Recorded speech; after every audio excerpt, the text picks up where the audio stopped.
Chief justice of Pakistan قاضی فائز عیسیٰ حفظہ اللہ تعالی کی جانب سے جو سامنے آیا سپریم کورٹ کا ڈیسیژن، جس کی وجہ سے پچھلے ویک میں پاکستان میں بالخصوص اور باقی مسلم دنیا میں بالعموم ایک بھونچال کی سی کیفیت ہے، وہ آپ لوگوں کے سامنے ہے۔ سوشل میڈیا میں جس قسم کے ٹرینڈز چل رہے ہیں اور کئی ایک ویڈیوز دھمکی امیز سامنے آ رہی ہیں، تو میں چاہ رہا تھا کہ اس حوالے سے قرآن و سنت کی روشنی میں آپ کے سامنے سارا مقدمہ رکھا جائے اور جو دونوں طرف کی ایکسٹریمز ہیں انہیں ایڈریس کیا جائے۔ سب سے پہلے تو میں ایک جنرل ورڈکٹ دوں گا اس فیصلے کے اوپر کہ یہ فیصلہ جو ہے وہ آئین کی روح سے بھی، قرآن و سنت کی روح سے بھی انتہائی مبہم، ادھورا بلکہ گمراہ کن فیصلہ ہے، اس میں کوئی شک نہیں ہے۔ لیکن اس کی بنیاد کے اوپر سپریم کورٹ کے چیف جسٹس کے خلاف مذہبی کارڈ کو یوز کرنا اور انہیں قتل کی دھمکیاں دینا، یہ بھی قرآن و سنت کے منافی ہے، جو ہمیں سوشل میڈیا پہ دیکھنے کو مل رہا ہے۔ علماء کرام کا جو غصہ ہے وہ بالکل حق بجانب ہے، اور اکثر علماء نے بڑی ڈیسنٹ گفتگو کی ہے، انہوں نے علمی طریقے سے اپنے معاملات کو سامنے رکھا ہے۔ لیکن چند ایک علماء ایسے ہیں جنہوں نے ڈائریکٹلی دھمکیاں دی ہیں قتل کی، اور بعض نے انڈائریکٹلی اور مذہبی کارڈ کے طور پر اسے استعمال کیا، بعض مذہبی جماعتوں نے بھی اور بعض سیاسی جماعتوں نے بھی۔ اور اس میں سب سے زیادہ سخت زبان جو ہے وہ ہمارے ایک پنڈی کے مفتی صاحب ہیں بریلوی مکتب کے، انہوں نے استعمال کی، جن کا اپنا ٹریک ریکارڈ یہ ہے کہ ممتاز قادری کو موٹیویٹ کرنے والا شخص وہی تھا، اور جب اس نے سلمان تاثیر کی ایگزیکیوشن کر دی تو اس کے بعد اس نے خود عدالت میں ایفیڈیوٹ جمع کروایا کہ جی میرا اس معاملے سے کوئی لینا دینا نہیں ہے اور میں اس طرح کی ایکٹیویٹیز کو صحیح نہیں سمجھتا۔ حالانکہ اس کی ویڈیوز موجود ہیں، جس میں ایک ویڈیو میں تو اس نے اپنی پگڑی بھی اس طریقے سے سارے لایا کہ اٹھا کے نیچے پھینکی ہے۔ اب آ جائیں اس فیصلے کی طرف۔ دیکھیں، فیصلہ تو انتہائی گمراہ کن اور بالکل آؤٹ آف کانٹیکسٹ ہے، مجھے لگتا ہی نہیں ہے کہ کسی پڑھے لکھے بندے کا لکھا ہوا یہ فیصلہ ہے۔ عام آدمی بھی اگر اسے پڑھ لے کہ بھائی مقدمہ کیا درج ہوا تھا، ایف آئی آر کیا درج ہوئی تھی، تم نے کان کو یہاں سے پکڑ کے کان کی بجائے کوئی اور چیز ہی جا کے پکڑ لی ہے اور اس میں سے کچھ اور نکالا ہے، اگر تو تم لوگوں نے یہ جان بوجھ کے کیا ہے تو اللہ کے حضور پکڑے جاؤ گے اور دنیا میں بھی سزا بھگتو گے، اور اگر یہ تم سے نادانی میں ہوا، اگنورنس میں ہوا، جہالت میں ہوا، اور ہم یہی حسن ظن رکھتے ہیں فی الوقت کیونکہ ابھی ریویو پٹیشن لگی ہوئی ہے، کل منڈے ہے 26 فروری 2024 کو ریویو پٹیشن سپریم کورٹ میں لگی ہوئی ہے۔ آدھا تو ان کا بخار اتر چکا ہے، جو پریس ریلیز آپ نے پڑھی ہے نا، اب وہ کلیریفیکیشن کر رہے ہیں اور پکڑ کے بات جیو کے اوپر ڈال رہے ہیں کہ بھئی جیو نے غلط رپورٹنگ کی ہے۔ جیو نے بالکل ٹھیک رپورٹنگ کی ہے، بھائی جو لکھا ہوا تھا وہی دکھایا ہے۔ تمہیں اگر یہ خطرہ تھا، جو باتیں اب کر رہے ہو نا پریس ریلیز کے اندر، یہی باتیں اس میں بھی طریقے سے ہائی لائٹ کرنی تھی۔ ادھر تو تم نے اپنی بات کا رخ ہی کسی دوسری طرف کیا ہوا ہے، پوری کا پورا لگ رہا ہے کہ کوئی ایک پری پلانڈ قسم کا کوئی جواب لکھ کے رکھا ہوا تھا، جو اصل چیز تھی، جو اصل حقائق تھے، انہیں تم نے ایڈریس ہی نہیں کیا ہوا، اور پھر کہہ رہے ہو لوگ غلط رپورٹنگ کر رہے ہیں۔ رپورٹنگ بالکل ٹھیک ہوئی ہے، ہاں مذہبی کارڈ جو یوز ہو رہا ہے میں اس کے خلاف ہوں، قانونی طریقے سے اس معاملے کو لے کے چلنا چاہیے، اور میرا خیال ہے سب سے بہتر جو جواب ریٹن میں دیا ہے وہ دیوبند کے جو مفتی ہیں تقی عثمانی صاحب، انہوں نے بڑے اچھے طریقے سے جواب دیا، جذبات سے ہٹ کے انہوں نے کہا مذہبی کارڈ یوز نہ کریں، ریویو پٹیشن ڈالیں اور ججز کو ایجوکیٹ کریں کہ یہاں انہوں نے مس ہینڈلنگ کی ہے، تاکہ وہ اپنے فیصلے کو ایڈریس کریں صحیح طریقے سے۔ یہ بڑا اچھا طریقہ ہے۔ مفتی منیب الرحمان صاحب نے بھی اچھی گفتگو کی ہے، لیکن اتنی وہ تفصیلی نہیں ہے۔ اس کے علاوہ وہابیوں کے علماء نے بھی گفتگو کی ہے، اور صحافی تو کئی ایک سامنے آئے ہیں جنہوں نے اس حوالے سے گفتگو کی ہے، بعض نے قاضی صاحب کے حق میں، بعض نے ان کے خلاف کی ہے۔ بہرحال اس کے اوپر سب کا کنسنسس ہے کہ مذہبی کارڈ کے طور پر اس کو یوز نہ کیا جائے، لیکن بعض علماء پھر بھی کر رہے ہیں، ڈائریکٹلی بھی انڈائریکٹلی بھی، ان کو بھی لگام دینے کی ضرورت ہے ان کے بڑے علماء کی جانب سے، سیدھی سی بات ہے۔ تو بیسیکلی یہ پاکستان میں جو چناب نگر جسے وہ ربوہ بھی کہتے ہیں، وہاں ایک ختم نبوت فورم سے تعلق رکھنے والے ایک بھائی ہیں دیوبندی مکتب کے، محمد حسن معاویہ نام ہے ان کا، حافظہ اللہ تعالی۔ میری ان سے کل فون پہ بھی بات ہوئی، کچھ چیزیں میں نے ان سے ڈسکس کی اسی ایف آئی آر کے حوالے سے۔ انہوں نے اس حوالے سے یہ کمپین 2019 سے شروع کی ہوئی تھی کہ وہاں پبلکلی بھی قادیانیوں کے قرآن کا ترجمہ اور وہ جو حاشیہ ہے تفسیر صغیر وہ بانٹی جا رہی ہے۔ وہ آلموسٹ میں نے یہ 2-3 دن لگا کے ساری پڑھ لی ہے، تفسیر بھی اور قرآن حکیم کی انہوں نے آیات کے جو ترجمے، جو کرٹیکل آیات 150-200 مجھے دیکھنی تھی وہ میں نے دیکھ لی، اس کے علاوہ اوور ویو بھی کیا.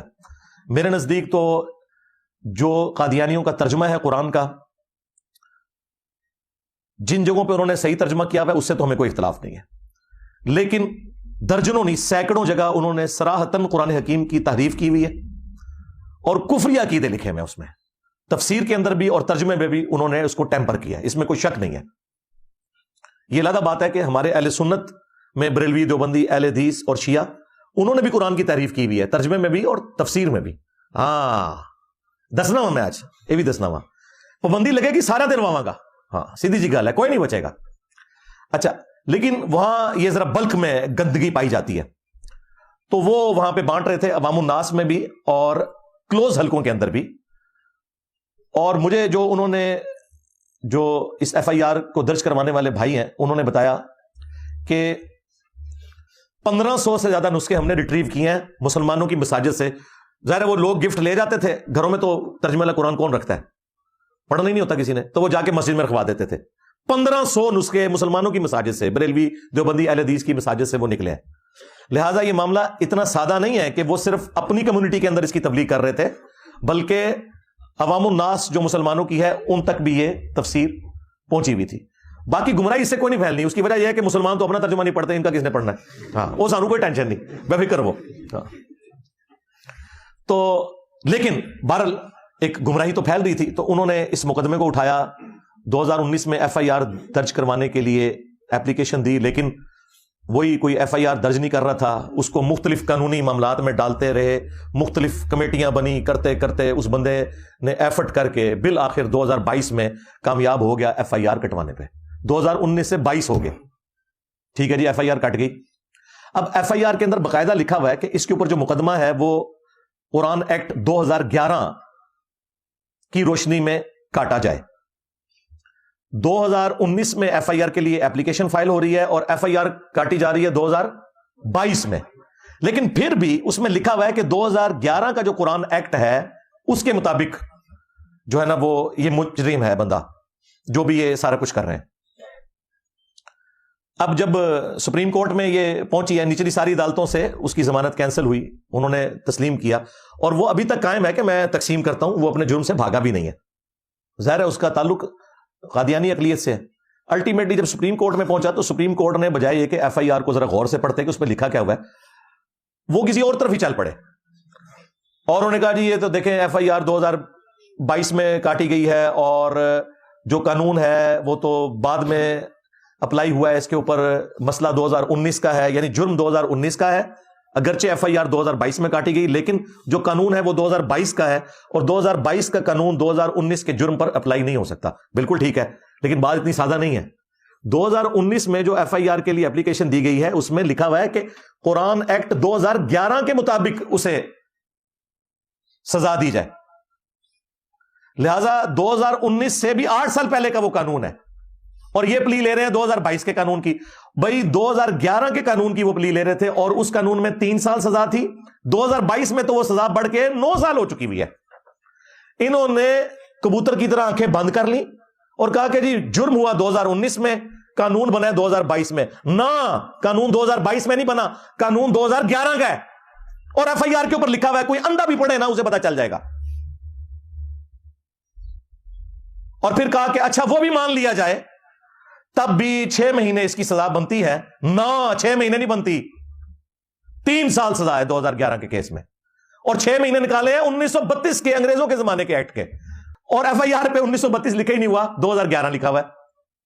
اور فیصلے میں کہہ رہے ہیں کہ نہیں جرم 2019 میں ہوا اور قانون بنا 2022 میں. 2022 میں قانون نہیں بنا، قانون تو 2011 کا ہے. اور جو جنرل قانون ہے وہ تو ہمارے آئین کے اندر موجود ہے، وہ تو اس سے بھی پہلے کا ہے اور 1993 کا تو تفصیلی فیصلہ ہے جو پریس ریلیز میں انہوں نے پھر بعد میں مانا. سمجھ رہے ہیں نا کیا دو نمبری ہوئی ہے. تو وہ 6 مہینے والی سزا نہیں ہے، 2011 کے ایکٹ کے تحت 3 سال کی سزا ہے اور 2022 کے تحت 9 سال کی ہے. چلو 2022 والی نہ دو، 2011 تو 2019 سے پہلے آتا ہے نا. لیکن اس سب کو اوور لک کیا اور پھر رخ دوسری طرف پھیر دیا کہ جی پاکستان میں اقلیتوں کے حقوق ہونے چاہیے. بالکل اللہ کے فضل سے سپریم کورٹ کی تو اب جرت ہوئی ہے نا یہ بات کرنے کی. میں تو نہتا پچھلے 10-12 سال سے یہ راگ الاپ رہا ہوں کہ قادیانیوں سے ہمارا علمی اختلاف اپنی جگہ، ہم انہیں کافر سمجھتے ہیں، یہ بات اپنی جگہ، لیکن ان کی پرسیکیوشن نہیں ہونی چاہیے. انہیں ہم پیار محبت سے اسلام کی طرف بلائیں تاکہ ان کی نسلیں اسلام میں آ جائیں. علمی اختلاف کرنا چاہیے. یہ جو اختلاف ہے کہ جی فلاں ٹوائلٹ میں مر گیا، فلاں کو یہ ہو گیا، فلاں یہ ہو گیا، یہ کوئی علمی اختلاف نہیں ہے. جو انہوں نے جھوٹی نبوت کلیم کی ہے قرآن و سنت سے، ان کے سامنے دلائل رکھے جائیں، اور پھر ادھورے دلائل نہیں. ہاں، ان کے پاس آخری سہارا پتہ آپ کو کیا ہے؟ چشتی رسول اللہ، تھانوی رسول اللہ، شبلی رسول اللہ. ادھر آ کے نا ان کی بھی آپ سمجھ لیں کھوتی مر جاتی ہے، بریلوی دیوبندیوں کی بھی، اہل حدیث کی بھی مر جاتی ہے، کیونکہ ایک دوسرے کے بینیفیشری ہیں. وہاں یہ گونگے شیطان مان جاتے ہیں، اور وہاں پہ صرف ہم بولتے ہیں دلیری سے. اور ہمارے اس پلیٹ فارم کی برکت سے الحمدللہ سینکڑوں قادیانی مسلمان ہو چکے ہیں. یہاں مجھے مل کے گئے ہیں پوری فیملیز کے ساتھ. اللہ کے فضل سے میں نے کبھی اپنے ساتھ بٹھا کے ایک ویڈیو بھی نہیں بنوائی چندہ بٹورنے کے لیے، کیونکہ ہم نے کوئی یہ چندہ بٹورنے کا پلیٹ فارم تو نہیں رکھا. نہ ہماری کوئی چندہ بک ہے، نہ کوئی مسجد ہے. نمازیں آپ کے پیچھے پڑھتے ہیں، چندے آپ کو دیتے ہیں. اور آپ کا حال یہ ہے کہ آپ ختم نبوت کے نام پہ چندے کھاتے ہو، اور جرت نہیں ہے چشتی رسول اللہ، تھانوی رسول اللہ کے اوپر بات کر جاؤ. دیکھو میں نے تمہارے ہر پبلک کے فرد تک یہ تمہارے بڑوں کا جرم پہنچا دیا ہے. یہی وجہ ہے کہ وہ پبلک تمہارے بزرگوں کو چھوڑ کر رسول اللہ کے ساتھ اٹیچ ہو گئی ہے صلی اللہ علیہ وآلہ وسلم، ہمارے اس پلیٹ فارم کی برکت سے. اور ابھی بھی اگر تم باز نہیں آؤ گے تو یہ کوئی چند ایک بھیڑیں اگر بچ گئی ہیں، وہ بھی انشاءاللہ عنقریب تمہیں چھوڑ دیں گی. یہ 2 نمبریاں چھوڑ دو. تو یہ سپریم کورٹ نے پھر اقلیتوں کے حقوق کا وہاں پہ لکھا، اور لا اکراہ فی الدین قد تبین الرشد من الغی، دین قبول کرنے کے معاملے میں کسی پہ جبر نہیں ہے. اللہ تعالیٰ نے ہدایت کو گمراہی سے الگ کر کے بیان کر دیا ہے. اب جس کی مرضی ہے وہ حق کا راستہ قبول کرے، بالکل یہی ہے. لیکن ہم کب یہ کہہ رہے ہیں کہ قادیانیوں کو گن پوائنٹ پہ اسلام میں داخل کیا جائے؟ بالکل نہیں. میں تو بریلوی دیوبندی اہل حدیث کے حق میں بھی نہیں کہتا کہ گن پوائنٹ کے اوپر انہیں کوئی اسلام کی کوئی تبلیغ کی جائے. اور رہے قادیانی تو انہیں تو ہم ویسے ہی نان مسلم سمجھتے ہیں، انہیں بھی ہم دعوت دیں گے. تو اس میں تو کوئی ایسا مسئلہ نہیں. پھر ایک اور آیت انہوں نے اس فیصلے میں کوٹ کی، انا نحن نزلنا الذکر وانا لہ لحافظون، بے شک اس الذکر قرآن کو ہم نے نازل کیا، ہم ہی اس کی حفاظت کرنے والے ہیں. اور اس سے وہ یہ پلی لینا چاہ رہے تھے قاضی صاحب کہ آپ کو قرآن کی کوئی ٹینشن لینے کی ضرورت نہیں ہے، اللہ تعالیٰ نے اس کی حفاظت کی ذمہ داری لی ہوئی ہے. لہٰذا اگر قادیانی اس طرح کا گمراہ کن ترجمہ بانٹتے ہیں تو کوئی مسئلہ نہیں ہے. بھائی اگر یہی آپ کا قانون مان لیا جائے تو اللہ تعالیٰ نے تو کئی چیزوں کی ذمہ داری لی ہوئی ہے، لیکن اللہ تعالیٰ ان چیزوں کی ایگزیکیوشن کیسے کرواتا ہے؟ وہ تو پھر موت کا بھی ایک وقت مقرر ہے. ہم نے سیکورٹی گارڈز کیوں رکھے ہوئے ہیں؟ کیونکہ دنیا کو اللہ نے بقدر ایفرٹ چھوڑا ہوا ہے، اسباب کے ساتھ معاملات کو جوڑا ہوا ہے. یہ امت کی ذمہ داری ہے کہ قرآن حکیم کے اوپر جب حملہ ہوگا امت اس حوالے سے کنٹریبیوٹ کرے گی اور قرآن پاک کی حفاظت کے لیے اپنا تن من دھن لگائے گی. رسول اللہ کے بارے میں قرآن میں ہے انا کفیناک المستہزئین، اے نبی صلی اللہ علیہ وآلہ وسلم آپ کا جو مذاق اڑانے والے لوگ ہیں نا، ہم آپ کو کفایت کر جائیں گے ان کے مقابلے پر. تو کیا اس کا مطلب کوئی آیت کا یہ لے گا کہ اگر رسول اللہ کی کوئی گستاخی کرے تو اللہ تعالیٰ خود بدلہ لے لے گا اور ہم نے کوئی قانون ایگزیکیوٹ نہیں کرنا اس کے اوپر، یا اسے نہیں سمجھانا؟ کتنی نان سینس بات ہے. دنیا میں قانون اسی لیے بنائے جاتے ہیں نا، اللہ تعالیٰ نے دنیا کو اسباب کے ساتھ جوڑا ہوا ہے. بہرحال اس میں ان کے لیے بھی لمحہ فکری ہے جنہوں نے صدیوں سے ہمیں کہانیاں کروائی تھی کہ جی ہمارے بزرگ نگاہ مار کے یہ کر دیتے تھے، وہ کر دیتے تھے. وہ ہمارے خادم رضوی صاحب بھی کہا کرتے تھے نا کہ جی امام مالک فرماندے نے امت مر جائے نبی دیاں گستاخیاں. اور امام مالک فرماندے تھے پھر امت زندہ کیوں ہے؟ پھر مر جائے ساری، پھر مر جائے ساری. پوری عالم اسلام اس وقت یا تو مر جائے، یا تو مر جائے سارا عالم اسلام، یا پھر حضور کی عزت پر پیر رکھ دے. بس 2 باتوں میں سے ایک بات ہے. بس یا سارا اکٹھا ہو کے مر جائے تو یا پھر فرانس کو جواب دے. کہ جی امام مالک فرماتے ہیں کہ امت مر جائے کہ نبی کی گستاخیاں ہو رہی ہیں اور امت کچھ نہیں کر رہی ان گستاخیوں کو روکنے کے لیے. تو میں نے کہا تھا بابا جی صبر کرو، پہلے تیرے غوث کتب ابدال کیوں نہ مر جان، کتے دی موت مر جان. کہ اگر ان کے پاس یہ اختیار تھا کہ کل تک تو وہ نگاہیں مارتے تھے، آج وہ نگاہ مار کے یوٹیوب سے، فیس بک سے، باقی سوشل میڈیا سے رسول اللہ کے خلاف ویڈیوز نہیں ڈیلیٹ کروا سک رہے، ایسے غوث کتب ابدال کتے کی موت مر جائیں. بالکل بابا جی میں تمہارے ساتھ ہوں، امت کو نہ مارو، امت تو بیچاری لاچار ہے. تمہارے بابے تو بڑے نگاہیں مارتے تھے، آج کی تو مر گئے. اس کا مطلب ہے تم نے جھوٹ بولا تھا. یا تو یہ مانو یا یہ مانو کہ سب سے بڑے گستاخ رسول ہیں. او بندہ لبو جی ڈیوٹی ہے جتھے یوٹیوب دی ہارڈ ڈسک پہ نے سب تو پہلے میں 295 سی ہوتے دلواواں گا. غدارا تو نے اپنے نبی کے نام کا کلمہ نہیں پڑھا ہوا تھا. آج جب رسول اللہ کی شان میں گستاخانہ فلمیں اپلوڈ ہوئی ہیں تو کدھر مر گیا ہے؟ امام مالک فرماندے نے امت مر جائے، تیرے غوث پہلے مرن، تیرے کتب مرن، تیرے جعلی اولیاء مرن پہلے، نگاہ مارنے والے.